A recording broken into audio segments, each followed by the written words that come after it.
Aswand Crookshank, your one and only Move Swiftly speaker, checking in for a daily Move Swiftly thought, giving you a perspective on teamwork that you will not get anywhere else. According to this, it is Wednesday. I believe it's either the 20th or 21st. Again, when you move as early in the morning as I do, the days just kind of run together. So I know it's the week before Thanksgiving. We got the football season. It's closing. It's coming to an end. The regular season is coming to an end, and it's time for off-season moves. Teams that are I don't want to use the term tanking, but the teams that know that their postseason hopes are pretty much over. They got to start rebuilding for next year and seeing what they're going to do to get this thing right. And again, talking professional or collegiate sports, any given year, a team can emerge because the talent level is really just 1%. It's so close in terms of the talent level and the pool in which they're recruiting that any given year, if a team gets it right in the offseason, they could become a contender. So let's get into this. Let's get into this Daniel Jones situation from the New York Giants. And just as easy, I could easily be, I know this is titled, it's talking about Daniel Jones for the New York Giants, but this can also apply to the Dallas Cowboys and their situation too with Dak Prescott, in which they paid a quarterback, all right, they paid the quarterback a ton of money, and they have not panned out. Now, Daniel Jones, the difference between Daniel Jones and Dak Prescott, difference between those two is I believe Daniel Jones got benched through a coach's decision, and Dak Prescott, it was his health. I think he got some sort of an injury. Long story short, neither of them are actually playing the game, and they have received max contracts and gotten paid upwards of $100 million, over hundreds of millions of dollars. All right. And saying that in itself is an absolute tragedy. It's an absolute tragedy. There's no reason for it, given the amount of suffering in this world, given the amount of problems that this world have, given the amount of things that are going on in this world. It makes no sense for a business model to be so bad that you're giving hundreds and millions of dollars to people who aren't even able to do the damn job that they're getting paid for. And how does this happen? Again, and I've said it countless times, and it's gonna continue to be true. I'm gonna continue to prove this point over and over and over and over again, to the point in which you can Google the name Aswand. That's ASWAND.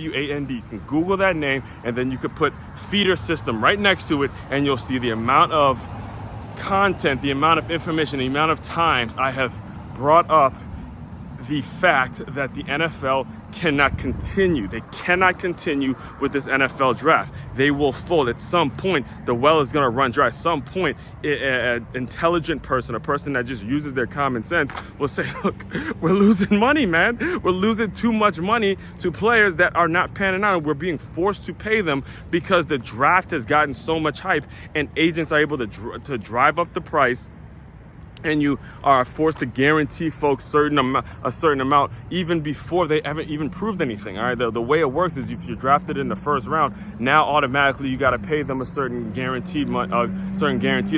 And when it comes to the Dallas Cowboys, it was when Tony Romo got hurt is the reason Dak Prescott got his start. And again, I watched the game. I saw Tony Romo wasn't done. He was still able to play at a very high level. It would have been a whole lot better of a situation if Tony Romo would have stayed that year, really kind of helped Dak develop and, give him a couple seasons and then retire. But they kind of forced him into retirement because of the money.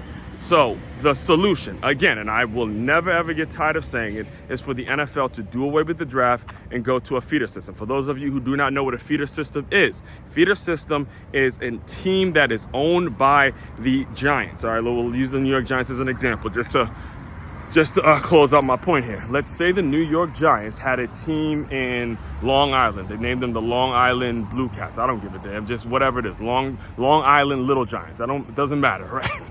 They have a team in Long Island, and they bring in a set of maybe 30 to 40 guys that they believe can play on their roster right now, and they pay them handsomely. Obviously, it's not hundreds of millions of dollars, but they pay them well enough to be sort of somewhat established in that feeder team.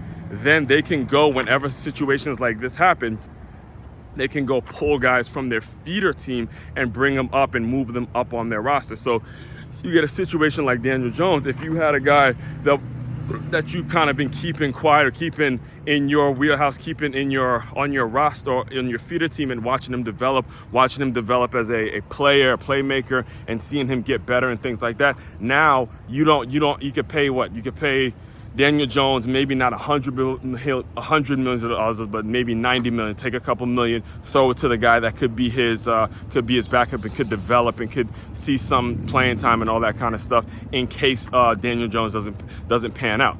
That's the difference between a feeder system. Now you bench Daniel Jones, and now you got to resort to, I don't know what they got to resort to. This is where you got to resort to the guy that they have, which is I think DeVito or something like that, and he's been around, again, had his NFL opportunity. There's already film on him, so there's no real developmental process there. He's been in the NFL, so there's nothing.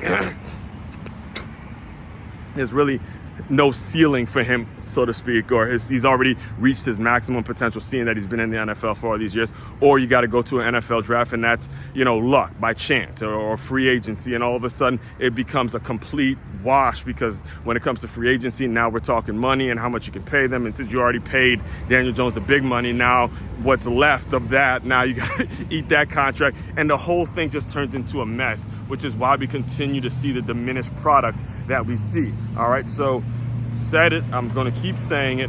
Feeder system. I will not stop. It's part of my life work. It's part of the reason I do what I do, is I want to be a part of a situation in which I'm helping to create a feeder system for the National Football League. I started out, first job out of college, I was a college scout. I went and put eyes on players, and I saw the way it should work. Your scouts need to go out, watch players, and build a team and bring them into a farm team, not a free agency situation. And I'll close you out with this. I know I get long-winded when it comes to this stuff, but there was a time when I first got out here in Florida. When I first got out to Florida, I was in St. Petersburg, Florida, and there was something called an East-West Shrine game, and this was the practices. There was like basically a college all-star game, and the practices were filled with a bunch of NFL scouts, CFL scouts, a lot of the GMs and all that. And I remember striking up a conversation with a lot of them, and one of the guys who was a CFL scout, I believe for the Red Blacks or something like that, he was telling me how he left the San Francisco 49ers to go do work in the CFL because he felt like he was more part of the team. He goes, the situation with being in the NFL as a scout is, you get some guys, sometimes they take your guys, sometimes they don't, and you don't really feel like you're actually a part of a team. And that's what made him leave the NFL and go to the CFL. And that's what we're starting to see happen, is the business has taken it to the point where you need to create a feeder system for each team, and then allow quality scouts, allow quality player evaluators to come in and help these guys develop and give these players some time to develop so they can potentially make an NFL roster. So again, I have a whole lot more on this. Just stay tuned. I could talk about this kind of stuff for days. Like I said, just Google my name and Google feeder system, and you'll see how much I do talk about it. So main website, however, to check out, to dive deeper into all my work, it's makeyourmove.com. That's makeyourmove.com. One-stop shop for all your teamwork and your self-development needs. Aswand Crookshank, your one and only Move Swiftly speaker, checking out. You guys continue to move swiftly. We will talk more soon.